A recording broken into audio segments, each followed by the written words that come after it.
26쪽이냐?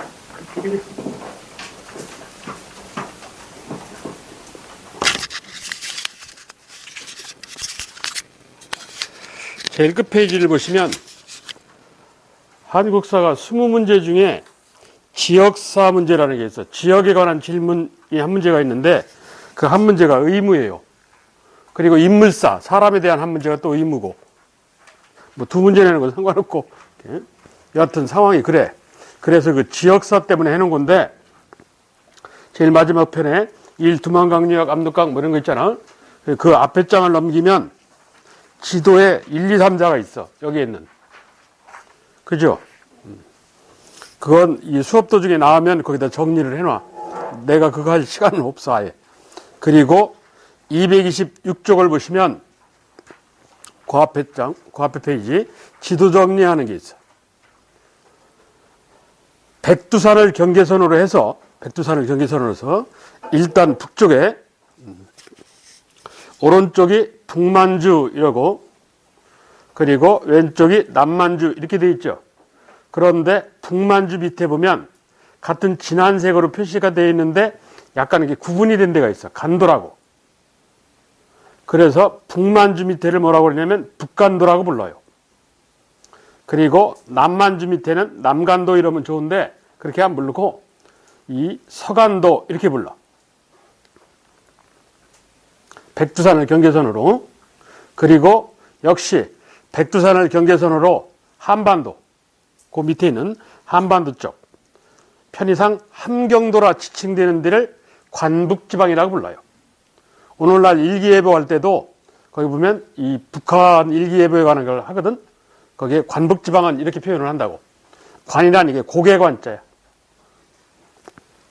그리고 중국 가는 쪽 평안도 지방을 관서라고 불러. 백두산을 경계선으로 그 얘기고, 그리고 한국사하고 관련된 중국지명이요. 한국사하고 관련된 중국지명에 중요한 데가 세 군데가 있는데 거길 보면 요서, 요동, 산둥 이렇게 돼 있죠. 그중 첫째 거기 제루에 기억리은 이래놓고 요서, 요동 이래서 그 요서, 요동 중간에 흐르는 강을 랴오허강, 한자로 요하라고 그래요. 요하라는 강을 경계선으로 동쪽을 요하의 동쪽이다 해서 요동, 그리고 서쪽을 요하의 서쪽이다 해서 요서 이래. 그래서 제가 강의 도중에 요서나 요동을 얘기하면 정리를 해야 돼. 특히 요서, 요동, 산둥이 다 중요한데 그 중에서도 가장 중요한 게 요동이에요. 이 요동을 쥐고 있으면 한국, 중국, 일본, 삼국을 다 가질 수도 있어. 그럴 만큼 여기가 중요해. 무슨 소리냐? 지도를 거꾸로 뒤집어 놓고 생각을 하면 한 발을 옆으로 대면 이 한반도가 되고, 더 뒤로 가면 러시아가 되고, 그리고 서쪽으로 가면 중국이 되고, 한 발 앞서면 일본 땅이 되고 이렇게 된다고. 그래서 지금도 전략적으로 요동이라는 땅이 상당히 중요해요. 그리고 그 밑에 중국에서 한반도 쪽으로 약간 나온 땅 디귿이 있어. 그게 산둥반도라는 데야. 한자로 산동 이라는 데인데 요서, 요동, 산동 이래. 이거하고 관련해서 오늘날은 다 그냥 강 이러는데 한자에서는 강을 구분하는데 어떻게 구분하냐면 하라는 게 있고 수라는 게 있어. 이 하와 숫자를 쓰는 건 방금 전에 내가 얘기한 랴오강을 한자로 요하 이러죠. 그리고 뭐 황하하는 게 있잖아. 뭐 기타 등등 많아. 한 열 몇 개 되니까. 그리고 이 여러분이 알만한 것에 청천강이라는 데는 살수라고 그래. 한강을 한자에서 한수라고 그래. 아니 쓰지 마. 쓰라는 거 아니야. 그리고 평양 대동강을 한자로 폐수이라고 한다고. 압록강을 압록수이라고. 이 하와 수는 강은 강인데 부분 강이야. 꺾어진 강. 이렇게. 이런 강은 하자나 숫자를 써. 그런데 길으면 하자를 쓰고 짧으면 숫자를 써. 우리나라는 하가 없어요. 우리나라는 하가 있으려면 한반도에 있는 강, 왜 4대 강력 개발 이러잖아. 그 4대 강을 몽땅 쳐도 하가 안 돼요. 그래서 한자에는 이 하가 없어. 다 수요. 그리고 이 강자인데 요건 대체적으로 반듯해. 안 가봐도. 대체적으로. 그 대표적인 게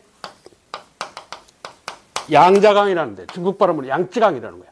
이 양자강 원래 강 이름이 양자강이 아니고 원래는 장강이야. 강이 길다고 그래서 장강이라는 건데 장강의 한 갈래가 양자강이야. 원래 장강이라는 강의 한쪽 갈래가 양자강인데 여하튼 한자에서 오늘날은 그냥 한글로는 다 강 이러는데 한자에서는 하자나 숫자를 쓰면 구분강이고 그리고 그냥 강자를 쓰면 반듯한 강이고 이런 거예요. 이걸 직류체라고 그러는데 그리고 이거 사실 내가 할 일 아니야. 중학교 국사 선생들이 해야 될 일인데 자식들이 공부를 안 해가지고 길에 있는 나무를 가로수라고 그러죠.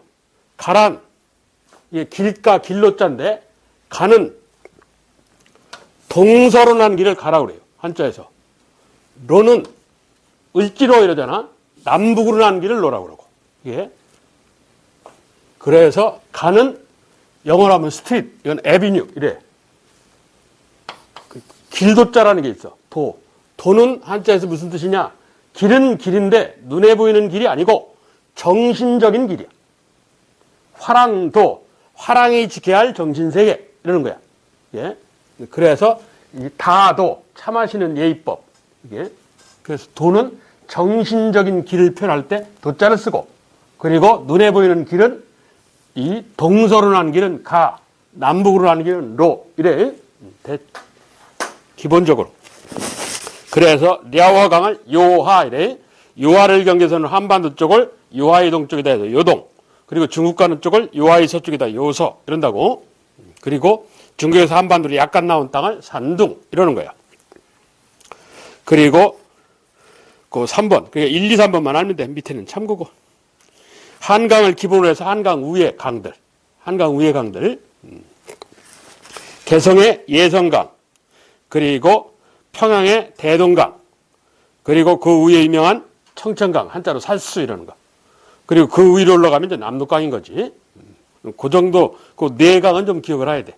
네 강은 대충 그걸 전제 조건으로 해서요. 그 앞에는 뭐 친일파 있고 자, 다시 앞으로 가면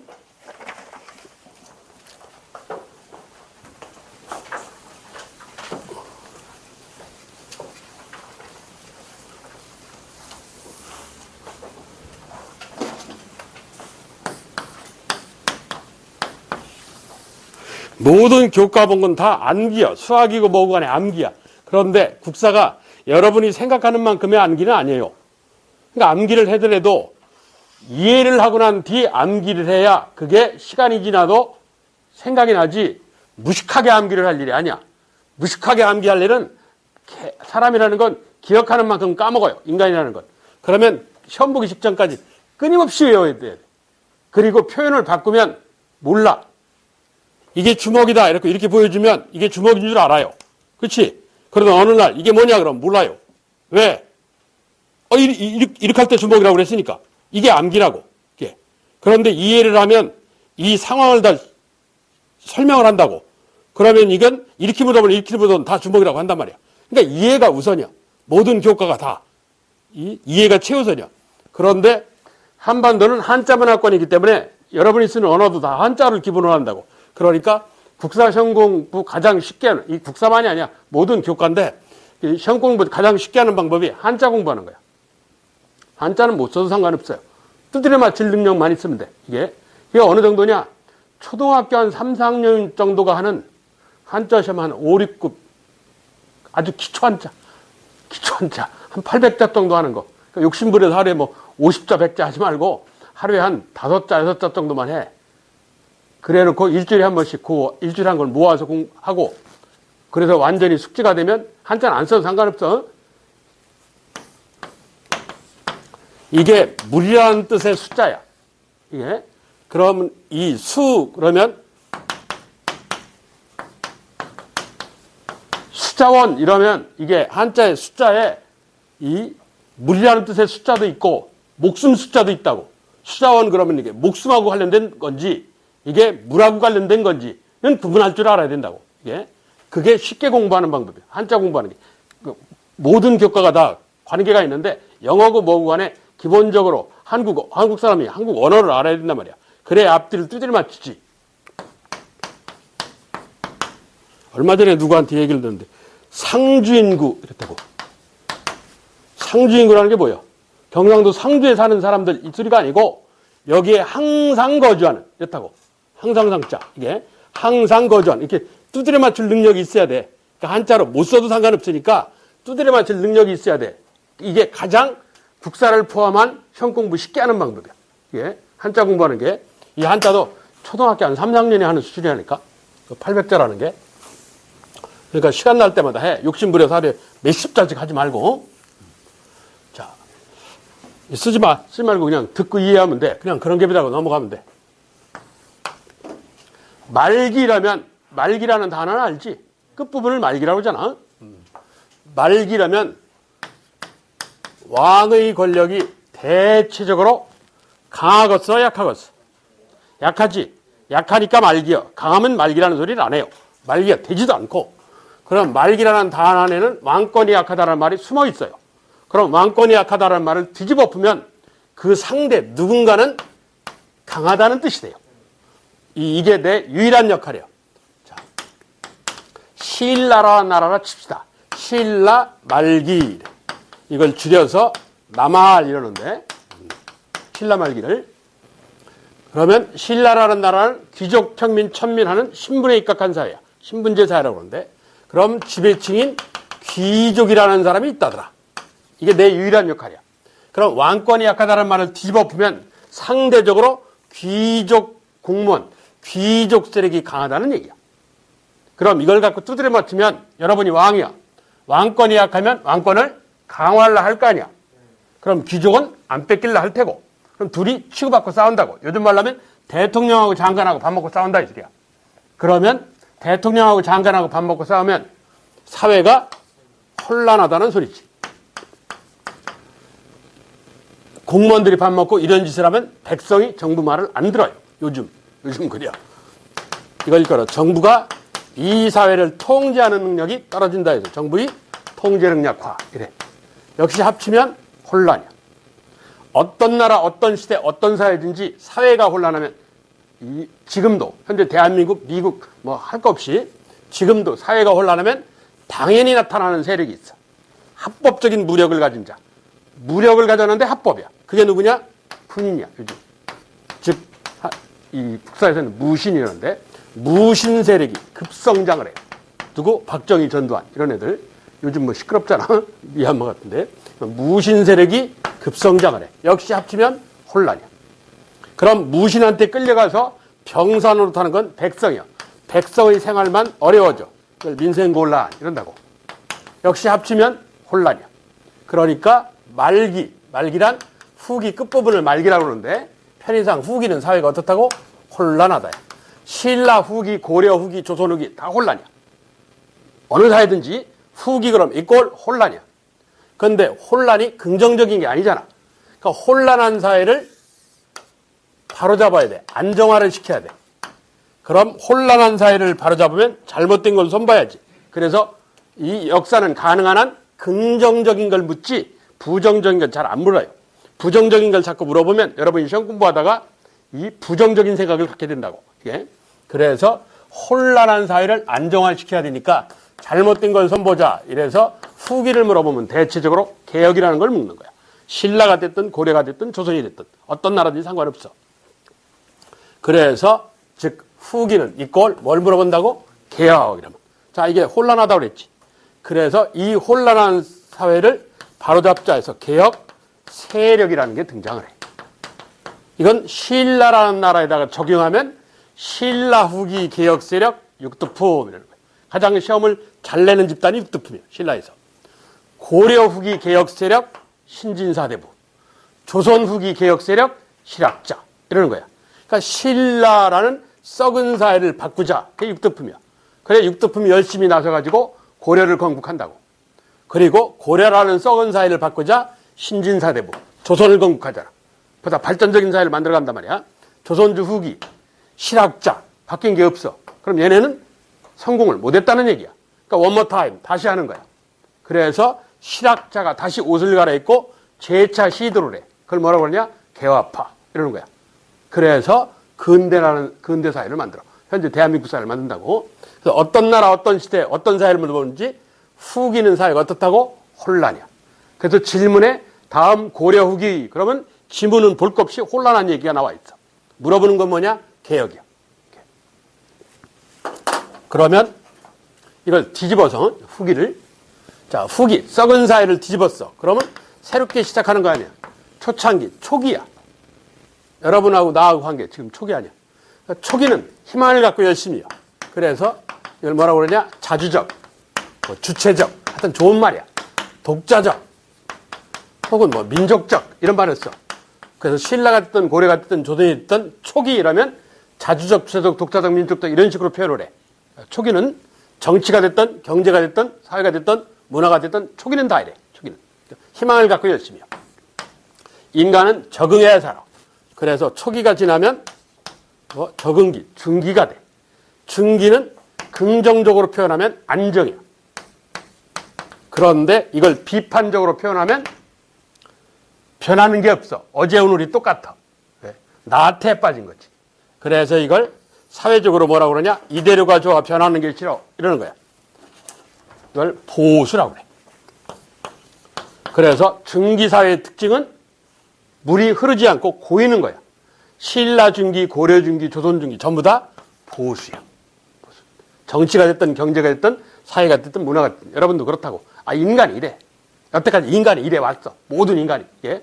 초기는 희망을 갖고 열심히 자주적, 주체적. 중기는 보수. 후기는 혼란. 물어보는 건 개혁. 이래. 그럼 국사 다 한 거지. 그처럼 뭐 유혹에서 벗어날 일이 어디 있어. 예. 이걸 이해를 해야 돼. 쓰면 외운다고. 그러니까 쓰지를 마. 사람이라는 건 쓰면 외우게 돼 있어. 이게 외워서 될 일이 아니야. 이해를 하셔야지. 예. 선생들이 지들이 공부를 안 하면 외우라고 그런다고. 그러니까 그거는 가르치는 놈이 공부를 안 한 거야. 예. 그러니까 가능한 한 이해를 하십시오. 이 국사가 근현대사를 포함해서 이게 근현대사 교재인데 근현대사를 포함해서 20문제야. 예? 그래서 이 근현대사를 이 지금 8번 안에 근현대까지 다 못 뛰니까 이게 나는 나 혼자는 뛰어. 여러분이 못 따라와서 그렇지. 그래서 이거는 이제 오후에 단과로 해요. 이것까지는 실질적으로 필수야. 이것까지는. 어차피 시험범위가 근현대사까지니까. 얘는 1500년의 역사고 얘는 150년의 역사야. 그러니까. 근데 이 근현대사는 무식하게 외우면 돼. 사실. 그런데 이 전근대사는 근대는 오늘날을 얘기하는 거야. 오늘날 전, 이전, 앞전자. 오늘날 이전의 역사. 그러니까 흥선대원군 그때 시기경까지. 그걸 전근대사라고 부르는데 그래서 이 전근대사를 8번에 띄어야 되는데 8번에 현실적으로 못 띄어. 그전에는 띄었어. 한 3년 전까지는 한 2, 3년 전까지 띄었는데 요즘은 뻐겁더라고. 그전에 내가 이런 소리도 안 했어. 바빠서 들어오자마자 숲했어. 약간 내가 포기해가는 상황이야 지금. 여하튼 중요해. 내가 한 얘기가 초기는 자주적, 주주적, 중기는 보수, 후기는 개혁. 이게 제일 중요한 얘기야. 그러면 특별히 수업한 것도 아니고 말기라는 여러분이 다 아는 단어인 말기라는 단어를 갖고 이렇게 설명을 하잖아. 그냥. 그렇지. 그러니까 다음 고려 후기에 뭐 신라 말기에 이러면 굳이 물어보는 건 뭐라고? 개혁 물어보는 거야. 이게. 그러니까 질문이 가장 중요해요. 여러분 질문을 대충 지나가는데 질문이 가장 중요한 거예요. 항상 그래. 네. 일단 수업을 해보자고. 자, 그 3페이지. 이건 요즘엔 잘 안 내. 이게 초기 때는 의무적으로 된 건데 지금은 잘 안 내. 어쩌다 한 번씩인데 그래도 자, 3쪽 역사를 바라보는 시각에 관한 얘기인데 역사는 있었던 사실을 있었던 그대로 써라. 그래서 팩트, 사실을 강조하는 역사. 이게 역사의 기본이에요. 그렇잖아. 역사가 무슨 문학작품이라 만들어서 쓰고 이럴 수는 없잖아. 그래서 역사는 과장이나 뭐 허위나 이러면 안 된다고. 그래서 이거 19세기 독일 역사학자 랑케라는 사람이 역사는 있었던 사실을 있었던 그대로 이래. 그러니까 있었던 과거를 기준으로 그대로 객관적으로 쓰라는 얘기야. 예. 자, 그래서 사실로서의 역사는 과거를 기준으로 객관적 이러는데 이건 고등학생들이 한자 세대가 아니기 때문에 말을 만들어 쓴 거예요. 역사학에 이런 거 없어요. 사실로서 역사 이런 거 없고, 그 사실로서의 역사를 밖으로 빼서 역사는 실제 증거에 입각하여 이런다고. 이걸 실증주의 역사관에서 이걸 실증주의 사관 이렇게 써. 사실로서 역사를 옆으로 빼가지고 어차피 근현대사 하면 이게 나와요. 이게. 역사는 실제 증거에 입각하는 거예요.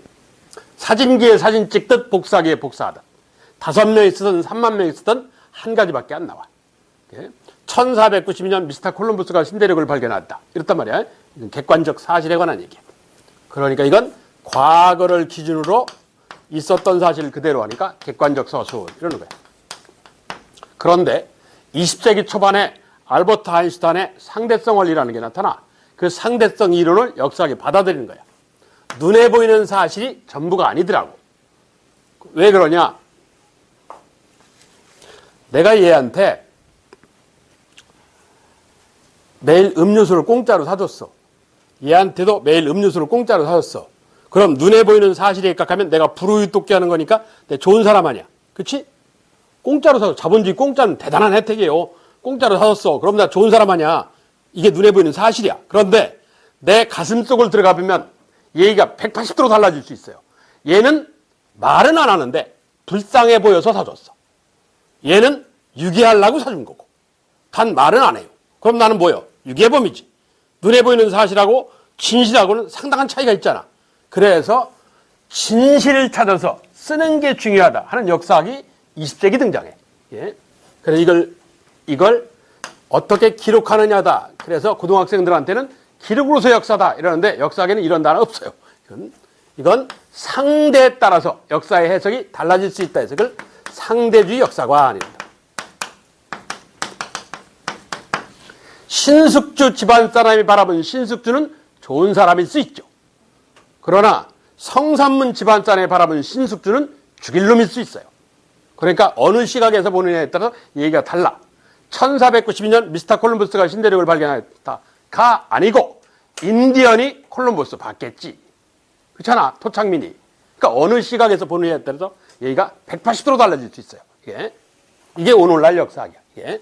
그래서 이 기록으로서 역사, 소위 상대주의사가는 현재 역사학자가 어떻게 기록하는지가 중요해요.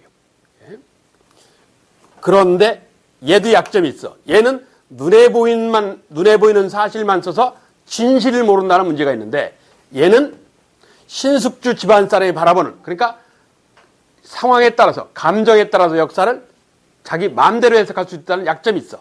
그래서 이걸 주관적 이런다고. 둘 다가 문제가 있어. 얘는 진실이 숨어 있을 수 있다는 문제가 있고 얘는 감정이 들어갈 수 있다는 문제가 있어. 그래서 1950년대 60년대 이 두 가지를 절충하는 역사학자가 나와. 이게 영국의 E.H. 카라는 역사학자야.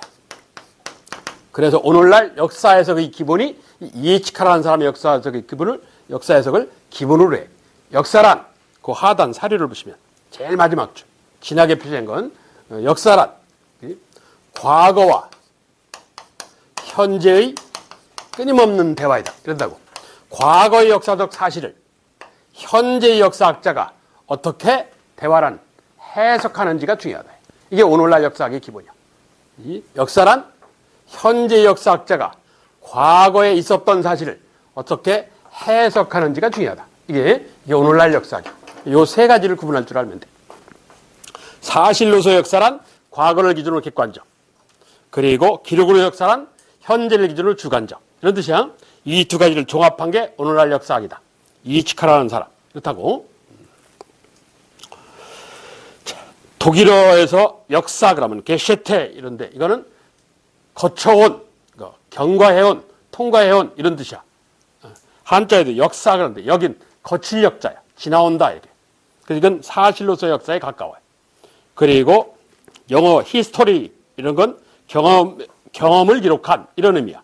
그래서 한자에는 역사학자, 그래서 한자는 역사이라는데 그 역사라는 한자는 사실로서 기록으로서 두 가지를 다 포함하고 있어. 그러니까 한자가 잘 압축을 해놓은 거지. 그 위에 그렇게 얘기를 하는 거야. 그러니까 여러분은 그냥 사실로서 역사, 과거를 기준으로 객관적, 기록으로서 역사, 현재를 기준으로 주관적, 그리고 이해치카라는 사람은 과거와 현재를 해석하려고 그랬다. 이런 정도만 기억하면 돼. 자, 그리고 한 장을 넘겨서 4쪽. 4쪽 첫 번째 보면 한국사 교육에 관한 얘기가 있어요. 한국사를 교육하는 사연은 우리 민족사의 특수한 상황, 특수성을 세계의 역사가 흘러가는 가운데, 이게 세계사의 보편성이라고 그래. 세계사의 보편성 속에서 우리가 주인공에 대해서 해석한다. 주체적으로 파악. 무슨 소리냐? 한국 사람도 반찬을 먹는다. 그런데 이 다른 사람과 다르게 김치라는 반찬을 먹는다. 즉 세계사의 보편성, 반찬을 먹는다. 그런데 특수성, 김치라는 얘기야. 그래서 민족사, 우리 한국사의 특성을 세계사의 보편성 속에서 우리가 주인공에 대해서 이해하고자 한다. 이게 오늘날 역사교육의 의미야. 그래서 그걸 왜 이걸 이렇게 설명하냐? 이걸 밖으로 빼서 또 근현대에 보면 나와. 그걸 밖으로 빼서 밑줄친 부분을 뭐라고 쓰냐? 새로운 그래서 민족주의 사학이라고.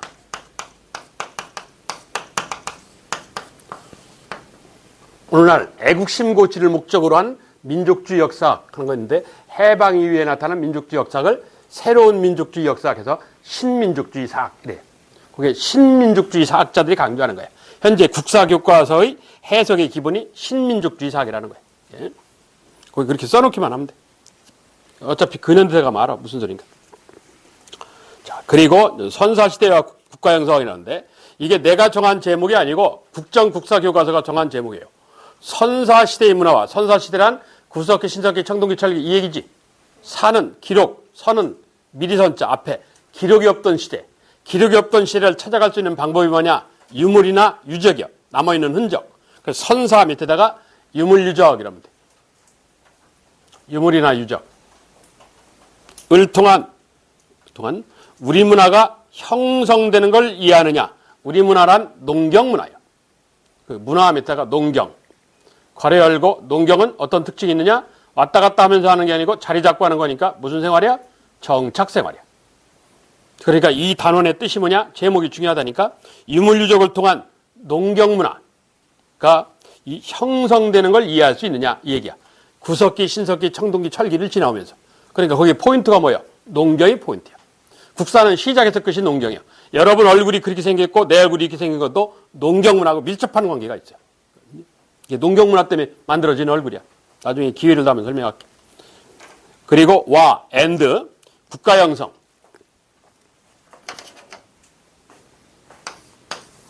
바쁘니까 그냥 이게 줄여서 이게 나라국자인데 가는 이게 집 가짜고 집이라는 뜻의 가짜야. 그러면 이게 나라국자야. 국형성 이래도 국이 되잖아. 나라가 되잖아. 근데 굳이 가짜를 왜 집어넣냐? 의미 없는 건 안 집어넣어. 아버지 하는 걸 중국 애들은 한자로 그냥 푸 이런다고. 중국 애들은 언어를 잘 압축해서 써요. 그러면 의미 없으면 안 써야 되는데 가짜를 집어넣는다는 건 가짜가 필요하다는 얘기야. 집들이 모여서 나라 세웠다는 얘기야. 그게 국가야. 집들이 모여서 나라 세웠다. 그러니까 혼자는 못 세우는 거야. 이게 둘 이상이 존재해야 나라를 세울 수 있어요. 그러니까 집들이 모여서 나라 세웠다. 그럼 집이 한 채가 아니고 여러 채라는 얘기지. 집이 여러 채가 있다는 것은 지시하는 집이 있고 지시받는 집이 생긴다는 얘기야. 그래서 국가는 뭐를 뜻하냐? 그 밑에 지배자를 뜻해요. 국가 밑에다가 지배자 이런 거지. 이게 나중에 이제 왕이 되는 거죠. 그래서 이 선사시대 단어는 이 두 개에 관한 질문이야. 유물유적을 통한 농경문화 형성사를 이해하느냐 아니면 지배자의 존재하고 관련된 거. 둘 중에 하나를 묻겠다는 얘기야. 이게. 그래서 제목이 그렇게 된 거야. 그게 제목이 다 이유가 있어. 밑에 끝이 나오는 게 아니에요. 근데 최근에는 주로 국가 형성사 쪽에서 시험을 내요. 왜? 그쪽이 좀 더 어려워. 앞에 유물유적은 그림을 보고 외우면 되니까. 예? 그전에는 그 앞에서 내는데 최근은 국가 형성사 쪽에서 주로 시험을 내. 그런 사연이 있어. 내가 일일이 저 제목을 다 설명을 못해. 그럴 시간이 없어. 예? 자, 한 장을 넘겨서 6쪽.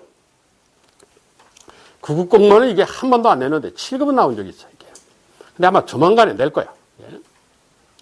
자, 이건 그냥 이거 설명하려면 한 두세 시간 해야 돼요. 그러니까 그게 효용성이 떨어지니까 그냥 외워. 어떻게 외우냐? 첫째, 오스트랄로피테쿠스. 이건 남쪽에서 온 원숭이 뭐 이런 뜻인데 그것도 필요 없고, 오스트랄로피테쿠스 제일 끝에 특성하는 데 보시면 직립보행 이렇게 돼 있어. 그냥 외워. 서서 걸었다.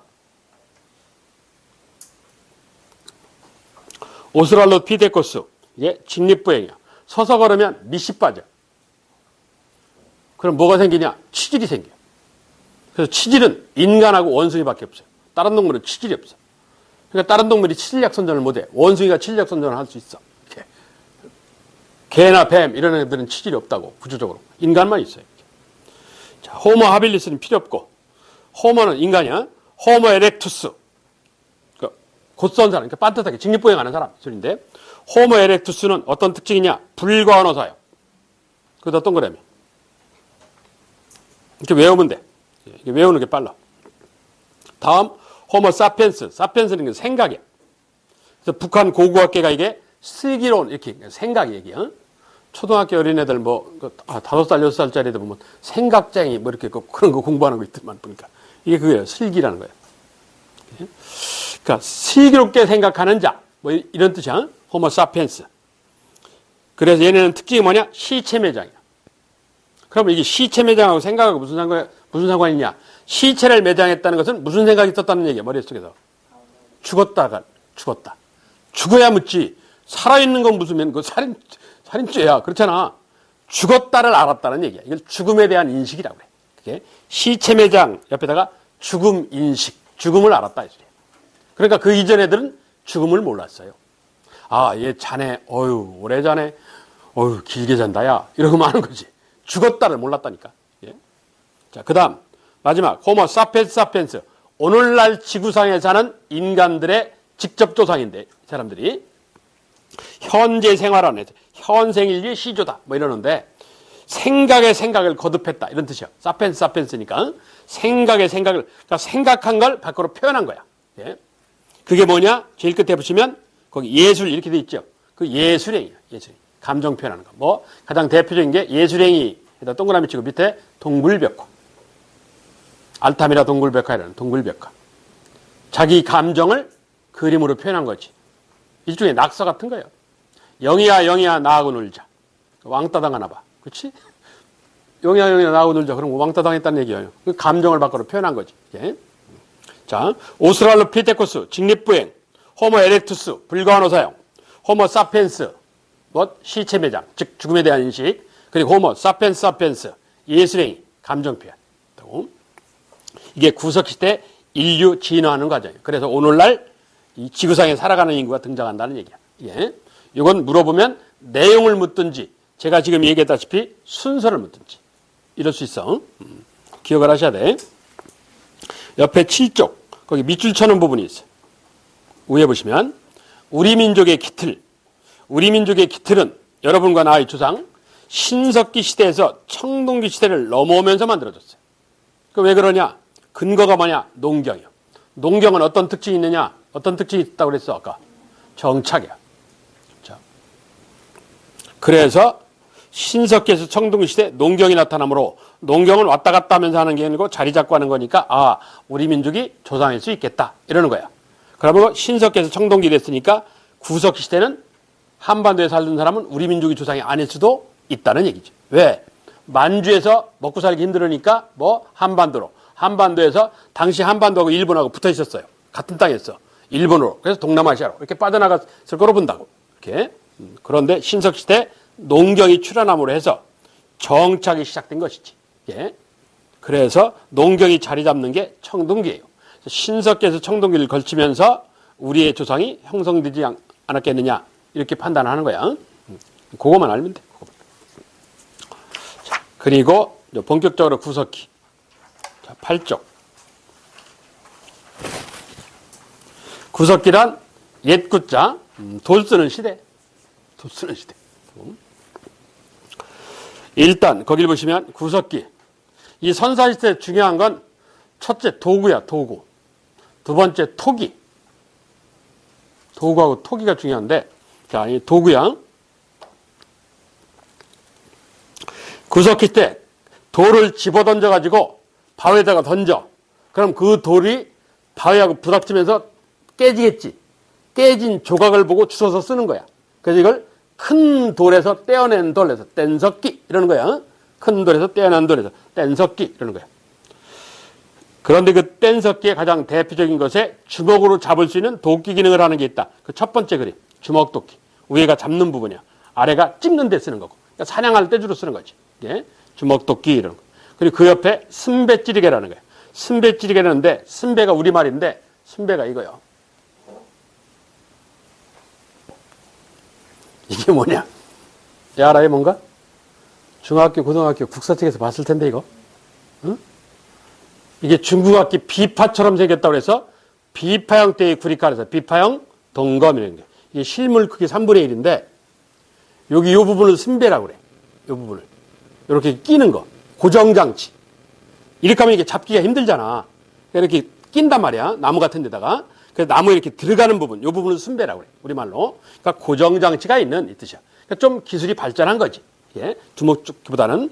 순배가 있는, 찌르는 데 쓰는 일종의 창으로 사용한 거지. 역시 사냥용 도구야. 그래서 그 첫째 줄 두 번째 있는 게 그 순배 찌르개야. 밑에가 뾰족하잖아. 그 옆에는 나무에다가 낀 거야. 끼고 칡 같은 거를 이렇게 칭칭 감은 거야. 흔들리지 말라고. 예? 그래서 구석시대 큰 돌에서 떼어나내서 뗀석기라고 하는데 그 뗀석기의 가장 대표적인 것에 주먹도끼, 순배찌르개라는 게 있어요.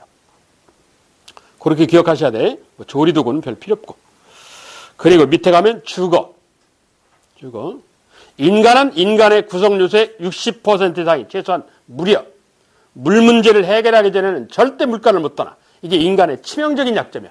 그리스 말로 아쿠아야, 아쿠아. 물. 이렇다고. 내가 지금 물이 2% 보줄게. 그럼 이 사람이 몸에서 한 2% 정도 수분이 빠져나가면 당연히 물을 찾아요. 그렇지? 음료수 2% 부족할 때 그런 거 있잖아. 그래서 나오는 거예요, 그게. 2%라고 하면 안 돼. 그게 일본식 표현이고 2%. 정확한 표현인데 5% 정도 부족하면 의식을 잃어. 7% 부족하면 죽어요. 그러니까 인간은 물가를 떠나기가 힘들어. 물가를 떠나려면 어떻게 해야 되냐? 이러면 떠날 수 있지. 그렇지? 물 담아두는 그릇을 만들 능력이 있으면 떠날 수 있어. 그러기 전에는 물가를 못 떠나. 그러니까 얘네들은 이걸 만드는 능력이 없으니까 물가를 못 떠나는 거야. 그래서 전 세계가 다 그래. 인류 출현이 다 그래. 다 물가에서 나오는 거야. 이렇게 논리적으로 추론해서 찾아가 보는 거야. 그래서 인간은 내륙의 강가 지역에서 삶을 시작하였다. 그런데 내륙의 강가에서 얘네들이 IQ가 10이 채 안 돼요. 구석시대 사람들이. IQ 10짜리가 아파트나 집질 능력은 없을 거 아니야. 그러니까 천연적인 잠자리를 찾는 거지. 물가에서 찾았더니 뭐가 있더라고? 동굴이 있더라. 동굴은 맹수로부터 피할 수 있고 추위로부터 피할 수 있고 이렇단 말이야. 그래서 초기 주거 지역은 강가 지역의 동굴이야. 근데 시간이 지나서 날씨가 따뜻해지면서 밖에 나오는 거지. 밖에 나와서 대충 막 지었다 해서 막집이 나타나. 잘 질 능력도 없지만 잘 질 필요가 없어요. 왜? 이동생활을 하기 때문에. 잘 지어놓으면 뭐 할 거냐? 어차피 떠날 건데. 그래서 쉽게 해서 텐트야, 텐트. 그 바로 위에 그림. 막집. 구석시대 주거는 초기에 뭐라고? 동굴에서 나중에 막집으로. 이러는 거야. 왜 막집이냐? 이동생활. 그 막집에다가 이동생활 여기 있어. 막집에다 동그라미 치고. 그럼 구석시대는 왜 이동생활을 하냐? 구석시대는 단순해. 처음에는 어떻게 했겠어? 자, 애가 태어났다 쳐. 그러면 산마루 산딸기를 따먹었을 거 아니야. 배고프니까. 그래, 산딸을 다 따먹었어. 그럼 있는 데 찾아가야지. 자연스럽게 이동을 하지. 그러다가 애가 커지고 기술이 늘면서 물고기를 잡든지 아니면 좀 동작이 느린 개구리를 잡든지 동작이 빠른 동물, 쥐나 잡기는 힘들 테고, 개 같은 것도 잡기 힘들 테고, 좀 기술이 늘면 개 같은 걸 잡겠지. 그런데 이거는 쫓아가서 손으로 잡기가 힘들으니까 뭘 썼겠어? 도구를 이용하지. 그 도구가 뭐야? 순배찌르개, 주먹도끼 이렇게 되는 거야. 예, 주로 사냥용 도구라고. 그래서 구석시대 인류들은 대체적으로 이동생활이라는 특징이 있어. 산마루 산딸기를 따먹는 이걸 무슨 경제라고 그러냐? 채집경제라고 해. 곤충 채집하는 채집경제. 이 구석시대 사람들은 가족관념이 좀 떨어져. 그냥 생존을 해서 뭉쳐다녀. 그래서 때강도처럼 무리지어 다녔다 해서 무리사회. 구석기 사회 형태를 무리사회라고 그래. 이게 원래 그전에 내가 이렇게 설명 안 했어. 문화인류학으로 쭉 설명을 해줬는데 그러면 시간이 이게 많이 걸려. 그래서 나도 시간이 없어서 얘기를 지금 줄이는 거야. 그리고 예술행위, 이건 나중에 한꺼번에 모아서 할게. 청동기 때. 옆에 돌에 손톱으로 눌러가지고 사람 얼굴처럼 이렇게 했어. 그 일종의 예술행위야. 응? 이건 예술행위는 나중에 모아서 한꺼번에 얘기를 하면 돼. 여기는 별 필요 없어. 자, 이러면서 옆에 9페이지를 가보시면 구석기 시대를 전기구석기, 중기구석기, 후기구석기 나누거든. 석기를 만드는 방법에 따라서 자, 이건 좀 외우셔야 되는데 전기구석기, 연대는 필요 없어. 전기구석기는 한 개의 돌을 갖고 다양하게 써먹어. 이렇게도 써먹고 저렇게도 써먹고 이런다고. 그래서 여러 용도로 이렇게 돼 있어. 거기 여러 용도에다가 동그라미. 그랬던 것이 시간이 지나면서 애들이 기술이 늘고 머리가 발달해. 그래서 중기구석기는 작은 석기, 이걸 격지라고 하는데 무슨 소리냐면 조그만 돌 얘기해요. 격지라는 게 조그만 돌.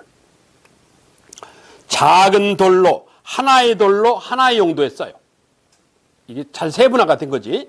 그러니까 그 용도에 맞게끔 만들어 쓰는 거야. 이렇게 하나의 돌로 하나의 용도를 이런다고. 여기는 뭐 동그라미 칠 필요 없어. 3개 중에 2개만 기억하면 되지. 굳이 3개를 다 기억할 필요 없잖아. 후기구석기. 후기구석기는 쐐기를 대고 그 쐐기에다 동그라미. 더더욱 기술발전이 늘어난 거야. 이게 무슨 소리냐? 이런 거야. 오늘날도 돌 깨는 데 가보시면 쐐기라는 게 있는데 이런 큰 바위가 있어. 이 바위를 잘라면 망치 이렇게 팍 치면 되게 쫙 갈라진다고. 그러면 쪼개기 힘들어. 그러니까 어떻게 하냐? 옛날이나 지금이나 비슷해. 요 자를 부분에다 물을 살짝 뿌려. 약간 시간이 흐르면 이 돌이 약간 물을 먹어요. 이래 놓고 나무 같은 거 이렇게 대고 망치 이렇게 쳐요. 그럼 이게 서서히 이렇게 그물가. 그럼 나중에 물을 더 뿌리고 조금 있다가 톡 치면 쫙 갈라져요. 이게. 요 대는 걸 뭐라고 그러냐? 요걸 쐐기라고 그래. 요 대는 걸. 그러니까 더 기술이 발전한 거지. 이게. 그래서 이건 후기 구석기에 나타나는 현상이야. 쐐기를 대고 이러는 거야. 구석기를 전기, 중기, 후기로 구분하는데 전기 구석기는 하나의 돌을 갖고 여러 용도로 이래. 중기 구석기는 하나의 돌로 하나의 용도로 이렇게 쓰는 거고 후기 구석기는 쐐기를 대고 이러는 거야. 그러니까 전기하고 후기만 기억하면 돼. 전기하고 후기만. 자, 그리고 그 구석기 유적지요. 이 구석기 유적지는 좀 꼼꼼하게 기억을 해야 돼. 자, 첫째. 전기 구석기에 현재 한반도의 구석기 시대를 지금으로부터 70만 년 전에 시작되었다라고 추정을 해요. 그 근거 유적지가 어디냐면 여기 충청북도 단양의 이 단양 금굴유적이라는 거예요. 도담리라는 마을에. 왜 그러냐? 그 첫째 외울 것이 단양 금굴유적이야. 지금으로 70만 년 전 이렇게. 거기 전기구석기 단양 금굴유적 70만 년 전. 그럼 거기에서 이 죽은 사람 몸뼈가 나왔냐? 해골이라는 게 나왔냐? 아니야. 그게 아니고 사람 뼈는 안 나왔고 이 사람 뼈는 인골이라고 그러는데 뭐가 나왔냐? 코뿔소 머리뼈가 나왔어요. 코뿔소 해골이 나왔다. 코뿔소 해골이. 근데 코뿔소 해골이 나왔는데 이 위에 정수리라고 그래. 여기 있게 구멍이 나 있어. 여기에. 그러면 코뿔소가 나 죽어야지 하고 뾰족한 데도 팍 들이받고 죽지는 않았을 거 아니야. 그럼 어떤 놈이 위에서 찍었다고 생각한 거지. 코뿔소를 위해서 머리를 찍어서 죽일 수 있는 건 누구밖에 없어. 사람밖에 가능성이 없는 거야. 그래서 구석기 시대 사람이 살았겠구나 라고 추정을 한다는 얘기야. 예? 그게 단양 금굴유적의 사연이야. 그래서 단양 금굴유적 지금으로부터 70만 년 전에 그냥 이렇게 외우면 돼. 다음 하나 건너뛰고 경기도 연천 전곡리 하는 거야. 이게 제일 중요한데 경기도 연천 저 북쪽 경기도 연천의 전곡리라는 마을. 거기에서 아까 얘기한 주먹도끼가 발견됐어. 1964년도 미국 하버드 대학교의 하버마스라는 교수가 뭐라고 그러냐? 프랑스 남부지방에 생아슈리라는 지방이 있어요. 생아슈리라는 데에서 구석기 시대 사람들이 썼던 이 주먹도끼, 주먹으로 잡을 수 있는 도끼 기능하는 걸 발견했어. 그래서 얘가 뭐라고 그랬냐? 인도 북부에서 유럽 사람들, 쉽게 해서 서양 유럽 놈들은 머리가 좋아서 아주 발전적인 주먹도끼를 만들어 썼다. 그런데 아시아 놈들은 멍청해서 이 주먹으로 잡을 수 있는 도끼를 못 만들었다. 이렇게 주장을 했다고. 근데 이게 정설인 줄 알았어. 그랬는데 이 경기도 연천 전곡리에서 주한미군이 경기도 연천 전곡리 밑에가 동두천이라는 데요. 동두천이 미군이 주둔하고 있던 데야. 그러니까 주한미군애가 이경자라고 한국 미 8군에서 노래하는 한국인 여자 가수가 있었어요. 그 여자 가수를 꼬신 거야. 아가씨를 꼬셔갖고 놀러가서 피크닉 한탄강이라는 데인데 거기 이 연천 전곡리 쪽에 한탄강이라는 강이 있는데 그 강에 놀러가갖고 이 라면을 끓여주려고 1964년도 63년도가 라면이 처음 나왔어요. 그러니까 이 라면이 나오면서 얼마 안 됐을 때야. 라면을 끓여주려고 이 버너에다가 라면을 끓이려면 이게 강가니까 지면이 편편해야 되잖아. 그래서 밑에 돌을 받치려고 돌을 주워 다녔는데 주스러 이 강가에 가서 돌을 주스려다 보니까 물 안에 있는 돌은 물 수압으로 돌이 깎여서 조약도 이렇게 동그랗게 된다고. 이게 그런데 돌을 보니까 한쪽은 동그란데 한쪽은 뾰족한 돌이 있어요. 어제 이 홍수가 났었거든. 그래서 이상하다. 근데 얘가 미국 시카고 대학교에 고고학과를 다니던 학생이에요. 얘가. 그러니까 이 사학과를 다니던 학생이니까 그런 눈썰미는 있단 말이야. 그걸 빼고 나머지 돌을 갖고 와서 라면을 끓여 먹었어. 그래서 결국 나중에 둘이 결혼했어. 결혼했다가 잘 먹고 잘 살았다가 이 사람이 미국 시카고 대학 교수가 고고학과 교수까지 됐는데 이거 한국에 자주 와. 한국에 자주 오는데 그래서 이 사람이 미국 시카고 대학교에 연락을 했어요. 내가 이랬다. 그랬더니 미국 시카고 대학교 교수가 뭐라고 그러냐면 자기가 미국 하버드 대학교에서 고고학을 공부할 때 같이 공부한 한국인이 하나가 있대요. 내가 그 사람을 찾을 테니까 그 사람 미국으로 이걸 보내지 말고 그 사람을 찾을 테니까 그 사람한테 의뢰를 해봐라. 그게 김원룡이라는 교수야. 당시 서울대학교 사학과에 있었는데 그 사람을 찾아가서 이걸 들고 그래서 그 김원룡하고 같이 한탕을 뒤져서 한 400여 개를 찾았어요. 그래서 이걸 연구해서 세계 고고학계에 보고를 했어요. 그래서 미국 하버드 대학교에 하버마스라는 교수의 설을 완전히 뒤집어 엎었어요. 아시아에서도 프랑스의 생아슈리라는 데보다 더 발전적인 주목도끼가 발견된 거예요. 이게 경기도 연천 전곡리의 주목도끼야. 그래서 우리나라 구석기 유적지 중에 제일 유명한 데가 경기도 연천 전곡리에는 구석기 박물관이 제일 유명해. 지금. 그래서 우리나라 좋은 나라냐? 그렇지? 우리나라 잘났다 이 소리 아니야? 이게 제일 중요해. 이게. 그래서 경기도 연천 전곡리 주먹도끼 이런다고. 이걸 생아술지방의 형태의 주먹도끼가 나왔다죠. 아술리아형 주먹도끼 이런다고. 그건 기억할 필요 없고 그냥 경기도 연천 전곡리 주먹도끼 이렇게 기억하면 돼. 경기도 연천 전곡리에서 처음 발견했다는 얘기지 경기도 연천 전곡리에서만 나왔다는 얘기는 아니야. 그 밑에 보시면 공주석장리 하는 거 있어요. 세 번째 할 것이 공주석장리인데 공주석장리는 아까 얘기한 전기구석기, 중기구석기, 후기구석기 이 유물이 다 나와요. 그리고 심지어 주먹도끼도 나왔어. 그러니까 주먹도끼라는 게 꼭 경기도 연천 전곡리에서만 나온 건 아니야. 이 구석기 유적지는 네 군데를 알아야 돼. 네 군데를. 첫째, 단양금굴 전기구석기에서 지금으로부터 70만 년 전 연천 전곡리 주먹도끼 그리고 공주석장리 구석기 전기, 중기, 후기가 다 있다. 이렇게 기억해야 돼. 그리고 중기구석기는 필요 없고 후기구석기에 가보시면 끝에서 두 번째 단양 수양계 유적 하는 게 있죠. 그걸 기억해야 돼. 단양 수양계 유적. 왜 기억해야 되냐? 끝에 게 순배찌르개 발견. 그리고 최근에 거기서 석기 제작 장소가 발견됐어. 석기 공장이 나왔다. 거기 석기 제작소. 그것 때문에. 그게 단양 수양계 유적이야. 이 네 유적지를 외워야 돼. 좀 방법이 없어. 내가 외우는 게 제일 싫은 사람인데 첫 시간에 외우는 게 좀 많아. 선사시대랑. 자, 이게 구석기 시대의 얘기야. 구석기를 지나서 신석기로 오는 과정에 이 한국사하고 중국사에만 나오는 얘기인데 중석기 이렇게 돼 있는데 중석기 거기 괄호 열고 기원전 8,000년 전 이렇게 돼 있지. 기원전이란 예수 태어나기 이전 얘기요. 지금이 2021년 아니야? 2021년이야 예수가 태어나고 2021년째다 이 소리야. 그러면 기원전은 예수 태어나기 전 8,000년 전이래. 그럼 지금으로부터 따지면 2021년을 더해야 할 거 아니야? 그러니까 대충 10,000년이 되는 거야. 지금으로도 10,000년이래. 한 장을 넘기면 신석기 시대 하는 게 나와. 거기 연도 봐봐. 기원전 8,000년 이렇게 돼 있지. 그러니까 중석기 시대는 엄밀하게 따지면 신석기 초기야. 세계 역사학계는 신석기 초기라고 그러지 그 중석기라는 말을 안 써요. 이 중석기라는 말은 한국하고 중국만 사용을 해. 여하튼 중석기 시대. 그 중석기 시대는 두 개를 기억해야 돼. 앞으로 다시 돌아가서 이 도구가 중요하다고 그랬잖아. 이게 이래. 구석기 시대에 내가 열심히 사냥을 해. 그런데 이 구석기에서 신석기 오면서 날씨가 추운 기간에서 날씨가 따뜻해지기 시작해.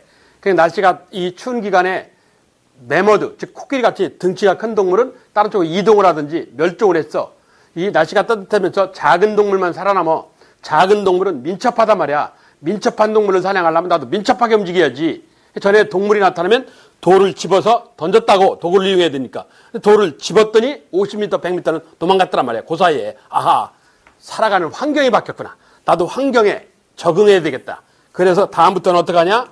줍는 시간을 줄여야 할 거 아니야. 그래서 돌을 짱돌. 이걸 짱돌을 몇 개씩 이렇게 갖고 다녀. 줍는 시간을 줄여야 되니까. 그랬다가 동물이 나타나면 곧바로 집어 던지는 거야. 국사교과서에다가 짱돌 이럴 수 없잖아.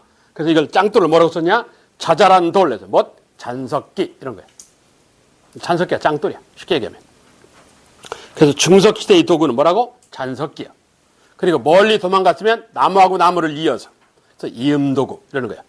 그래서 중석기 시대의 도구는 뭐? 잔석기와 이음도구야. 첫째 알아야 할 것이. 두 번째, 중석기 시대의 환경이 뭐냐? 날씨가 추운 빙하기에서 날씨가 따뜻해지는 간빙기로 넘어가는 시대야. 이때 아기공룡 둘리가 빙하 타고 오는 거지. 이렇게. 빙하에서 간빙으로 넘어가는 시대야. 이게 여러분 얼굴에 보면 다 있어. 요 얘기만 하고 쉽게. 봐봐. 내 건 약간 불량품인데 일단 내 거 갖고 갈게. 한국 사람들은 보면 이게 이태리 북부 사람들도 이러는데 여기에 지방질이 껴. 요 밑에 지방질이 끼고. 그렇죠? 이게 뭐 애교살 이러잖아. 이게 왜 끼는 거냐? 이게 다 그런 거 아니야. 이게 없는 사람 민족들이 많아요. 이게. 여기에 여기가 두툼해지고 여기가 지방질이 끼는 거야. 한국 사람 좀 눈이 나왔잖아. 동양 사람들은. 대체로 서양 애들은 눈이 들어가고. 왜 그러냐? 이것 때문에 그런 건데 이게 뭐냐? 빙하기가 있었다는 증거예요. 빙하기에 살았었다는 증거야, 이게. 왜? 빙하기라는 건 날씨가 춥다는 얘기야. 날씨가 꽁꽁 얼은 게 아니에요. 꽁꽁 얼으면 인간 없지. 다 얼어 죽었지. 날씨가 오늘날 겨울 날씨보다 춥다는 얘기야. 이게 날씨가 춥다는 것은 눈이 내렸다는 얘기일 거 아니야. 눈 쳐다보면 실명을 해. 근데 IQ 10밖에 안 되는 놈이 고글만 들었을진 않았을 거 아니야. 스키 탈 때 쓰는. 그러니까 설광, 눈빛에 하얀 세상이니까 눈빛에 이 겨울이 한 6개월 돼요. 1년의 반이야. 그러니까 눈빛을 보면 애가 실명을 해. 여러 놈이 실명해서 가꿨지. 그러니까 세월이 흘러가면서 1000년, 2000년, 만년이 흘러가면서 인간이 적응을 하는 거야. 적응해서 살으니까. 그래서 어떻게 하느냐. 여기 지방질이 껴서 조리개를 닫아요. 밑에 지방질이 껴서 닫고 위아래로 설광, 눈빛이 들어오는 걸 닫는 거야. 그래서 눈이 어떻게 되냐. 이게 오리지널 한국 눈이에요. 이걸 문화인류학에서 실눈, 뱀눈이라고 그래. 그러니까 쌍꺼풀이 앉아있는, 그러니까 서양 애들이 이게 동양 사람들 이러잖아. 그렇지? 이게 이술이야, 이게. 이게 찢어진 눈이 생긴다고. 이게 빙하기가 있었던 사회의 특징이에요. 이게 서양 놈들이 멍청한 거야, 이게. 이건 애들이 선진적이라는 뜻이야, 이게 사실은. 이게. 그래서 동양 사람들은 옆에서 보면 눈이 나와 보이고 서양 사람들은 눈이 들어가 보여. 이건 빙하기 때부터 생존했다는 증거예요. 이게. 그래서 여기에 지방질이 쌓이고 밑에 지방질이 쌓여 올라오면 여기에 중첩 접힌다고. 그래서 여기에 한국 사람들은 여기에 중국 일부도 그런데 여기에 주름살이 많아요. 그래서 한국 뭐 연예인 애들 웃을 때 이렇게 하고 있잖아. 미국 배우들 웃을 때 이렇게 안 해. 걔네들이 갈 이유가 없어요. 왜? 여기에 그 에피칸틱 주름이 없기 때문에. 우리는 여기에 살이 많어. 여기도 살이 많고. 그래서 눈 성형수술 같은 거 할 때 여기 있는 살 떼어다가 붙이면 돼요. 여기 몽골 주름이라서 이 안에 들어가면 주름이 한 13겹 이상 있어요. 그러니까 한 성형수술 한 서너 번 해도 돼. 눈 성형수술. 미국 애들은 한 번 성형수술 해도 실패하면 다시 떼어다 쓸 살이 없어요. 그거 어디다 쓰냐? 허벅지살 같은 걸 이 안에 거 이렇게 잘라다가 여기다 갖다 붙인다고. 여름에 땀나고 이래요. 허벅지에서 일이 왔으니까. 그걸 이게 에피칸틱 주름이라고 그래. 이게 한반도에 빙하가 있다는 증거예요. 그러니까 인체는 이렇게 철저하게 환경에 적응하는 거야. 이게 한국 사람들 코가 높지 않은 이유도 봄, 여름, 가을, 겨울이 다 있기 때문에 그게 적당한 거예요. 이게. 그래서 요즘은 자꾸 콧대를 높이는데 그러니까 병원을 자주 가는 거야. 콧대는 어디 애들이 높냐? 북부 유럽, 추운 동네, 핀란드, 러시아 이쪽 애들이 콧대가 높아요. 콧대가 높았다는 것은 무슨 소리야? 이 콧대를 높이려면 콧구멍 폭이 좁아들지. 왜? 추위에 이기려고. 거기 춥거든 그 동네가. 그러니까 콧대를 세우려다 보면 콧구멍이 좁아진다고. 이건 추운 동네들이야. 그리고 추운 동네는 살아가려니까 어떻게 되냐. 몸에 지방질이 많아야 돼. 그래서 체격이 커져요. 그 북부 유럽 사람들이 체격이 커. 바이킹족 이런 애들. 반대로 아프리카 애들은 콧구멍폭이 넓잖아. 왜 그러냐. 콧구멍이 좁으면 밖에 날이 뜨거워. 내 몸 안에서 열이 밖으로 안 빠져나가. 그게 열받아 죽어요. 그러니까 애들은 콧구멍폭이 넓어요. 다 이유가 있는 거야. 한국 사람은 적당한 거고. 그게 이걸 자꾸 코 수술을 할 일이 아니에요. 병 생긴다니까, 이게. 중동 애들은 코가, 매부리 코라고 그래. 이랬다가 코가 이렇게 내려와요. 이랬다가 코가 이렇게 내려온다고. 이게. 왜? 모래바람 때문에. 코가 이렇게 들려있으면 모래바람에 코가 막혀요. 그러면 안 되잖아. 그래서 이렇게 늘리면 코가 모래바람이 날라왔다 이렇게 부탁쳐서 떨어져. 그리고 이게 코가 이렇게 각이 져서 내려오면 요 밑에 그늘이 형성된다고, 요 밑에. 그러면 이 더운 날씨를 공기를 냉각시킬 수 있잖아. 인체가 대단한 메커니즘이야, 이게. 철저하게 환경에 적응하려고 인체가 만들어지는 거예요, 이게. 인간이 이렇게 지리 환경에 영향을 받아요, 이게. 그런 걸 이해하느냐 하는 얘기야. 원래 그런 걸 배우라 하는 얘기인데, 선생님들이 공부를 안 해서 그런 걸 모르는 거지. 자, 그래서 이 중석시대는 환경이 뭐라고? 날씨가 추운 빙하기에서 날씨가 따뜻해지는 간빙기로 넘어가는 걸 이해하느냐야. 거기에 알맞는 도구야. 그게 뭐라고? 잔석기야. 짱돌. 환경이 변했으니까 그 환경에 따라서 자잘한 돌, 짱돌을 쓴다 이거지. 자, 구석기 시대의 이 도구는 뭐라고? 뗀석기. 뗀석기의 대표적인 게 뭐가 있어? 주먹도끼하고 순배찌르개. 아주 중요해. 아직 농경은 안 나왔고, 그리고 신석기 초기인 중석기 시대의 도구는 뭐? 잔석기와 이음도구. 왜? 날씨가 추운 빙하기에서 날씨가 따뜻해지는 간빙기로 넘어가는 기간이다. 날씨가 추운 빙하기에서 날씨가 따뜻해지는 간빙기로 넘어갔다는 것은 얼음이 얼었다는 얘기냐, 녹았다는 얘기냐? 녹았다는 얘기지. 얼음이 녹았다면 물이 많아지는 거냐, 적어지는 거냐? 많아지지. 물이 많아져서 바닷물이 강까지 들어와요. 바닷물이. 그래서 경상도 울산에 울주반구대라고 해서 반구대라는 게 형성되게 돼. 그렇게 다 이렇게 연결이 되는 거야, 이게. 그게 어디 있느냐? 113쪽에 봐봐. 12쪽 하단 13쪽. 12쪽 하단. 거기 얼라들이, 어린 여자애들이 어떤 바위 앞에 지금 서 있지? 그 뒤에 바위면이요. 바위면을 확대한 게 13쪽 상단이야. 13페이지. 저 바위에 고래 사냥 모습이 새겨져 있어. 호랑이 사슴 사냥하는 것도 있고.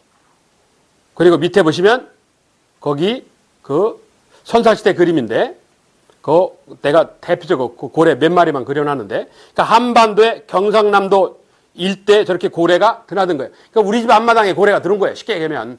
이게 울산 태화강이라는 데야. 울산에. 경상도 울산. 현대에 있는데. 그 태화강이라는 강에 바닷물이 들어온 거예요. 바닷물 따라서 고래가 들어온 거야. 왜? 해수면이 상승해서. 그러니까 바닷물이 강까지 들어온 거야. 지금은 다 빠져나갔어요. 다 빠져나가가지고 그냥 태화강이랑 강이 됐어. 다시. 되고 바닷물이 안 들어오고. 그게 울전 반구대 바위 그림이에요. 이건 배경이 뭐냐? 빙하기에서 간빙기로 넘어가면서 나타난 현상이야. 이게 신석시대. 그게 유물로 남아있는 거야. 앞으로 돈을 10만 원짜리 돈을 찍으면, 뭐 10만 원짜리 돈 찍자는 얘기였는데 아마 쉽게는 안 찍을 거야. 10만 원짜리 돈을 찍으면 배경 그림이 울산 반구대 바위 그림이야. 그렇게 지정이 돼 있어요. 이미 그렇게 딱 지정을 해놨어. 사람도 대충 지정이 돼 있어. 정몽주. 이렇게. 정몽주로 지정이 돼 있는데, 뭐 사람은 좀 바뀔 수 있어. 뭐 누가 각광받으면 뭐 유관순을 하자는 설도 있고, 여자가 너무 없다고 그래갖고, 뭐 그 여자가 없다고 항의가 해서 신사임당이 5만 원권에 들어온 거야. 그게 유관순하고 신사임당이 경쟁이 붙었다가, 유관순은 어린 나이에 퉁퉁 부른 상태의 사진밖에 없어갖고 화폐 얼굴에 인상 팍 쓰고 퉁퉁 부른 상태 사진을 넣어놓으면 안 되잖아. 그렇다고 역사적 사실을, 여자애를 예쁘장한 미인으로 너무 뽀샵을 해도 안 되고, 그러니까 그 최종 단계에서 유관순이 떨어졌고 신사임당이 들어온 거야. 그게. 유관순은 드루기가 녹록지 않아. 화폐 얼굴에 드루기가 녹록지 않고, 그래서 다음에 화폐가 나면 아마 정몽주로 이미 내정이 되어 있는 상태야. 이게. 그 배경 그림에는 바위 그림이 내정되어 있는 상태. 이 경상도 울산 울주반구대라고 그러는데 그런 사연이 깔려 있어. 이게 신석기를 배경으로 하는 거야. 신석기에서 청동기를 넘어가면서 해서 신석기를 배경으로 하는 건데, 그게 구석기에서 신석기 넘어오는 단계의 얘기야. 이게 구석기에서. 내가 원래 첫 시간은 50분 수업을 하는 게 한 7, 80분 이상을 하는데 첫 시간이 그냥 가장 정신이 맑을 때니까 그 다음 시간은 가능한 한 50분을 지키는데 원래 그래. 지금 떠든 얘기가 11페이지에 보시면 정리되어 있어요. 그지? 거기 구석기에. 구석기, 지금으로부터 70만 년 전 내륙의 강가에 살았다. 그리고 주거, 집은 동굴에서 막집으로. 막집은 무슨 상에 있다고? 이동생활. 그리고 경제는 산모로 산딸기를 따먹는 채집경제와 사냥. 그렇지. 가장 중요한 도구, 뗀석기. 대표적인 뗀석기에는 주먹도끼하고 순배찌개가 있다더라. 그리고 농경은 아직 안 나왔고, 농경에 안 나왔으니까 흙그릇, 토기가 없어요. 토기는 곡식 저장용기야. 그러니까 곡식, 농경이 나와야 나오는 게 토기야. 농경이 안 나오면 토기가 없어요. 그게 제가 아까 뭐라고 그랬냐? 선사시대는 도구하고 토기가 중요합니다. 있지. 그러니까 토기는 아직 그래서 얘기를 안 하는 거야. 그리고 사회는 뭐 뭉쳐다녔다 해서 무리사회 이러는 거예요. 예술 얘기를 나중에 한꺼번에 얘기를 하고, 특징, 농경이 출현하지 않았다. 그리고 중요하게 외워야 할 것이 유적지다. 4군데. 그래서 이건 방법이 없어. 지구로부터 70만 년 전 단양 금굴유적. 그리고 주먹도끼로 유명한 경기도 연천 전곡리. 그리고 구석기 전기중기 후기를 다 볼 수 있다. 공주석장리. 그리고 순배찌리개 석기 제작 장소가 발견됐다. 단양 수양계 유적지. 이렇게 요 4군데는 내용과 함께 외워야 돼. 방법이 없어. 단양 수양계는 후기구석기. 나머지는 전기구석기. 이렇게. 이게 출제가 됐었어. 이게. 출제도 됐었어. 그러니까 기억하라는 거야. 출제가 돼서 기억하라는 게 아니고, 낼만 해. 그런 것들이. 그러니까 출제를 하지. 내가 생각하는 건 출제하는 사람도 뻔히 안단 말이야. 잠깐 쉬었다가 신석기, 그리고 청동기, 초기철기. 이 선사시대의 핵심은 신석기하고 청동기하고 구분하는 거야. 이게 핵심이야. 신석기하고 청동기하고 구분하는 게 핵심이야. 이게 거기가 포인트야. 잠깐 쉬었다가 신석기 하는 거 할게.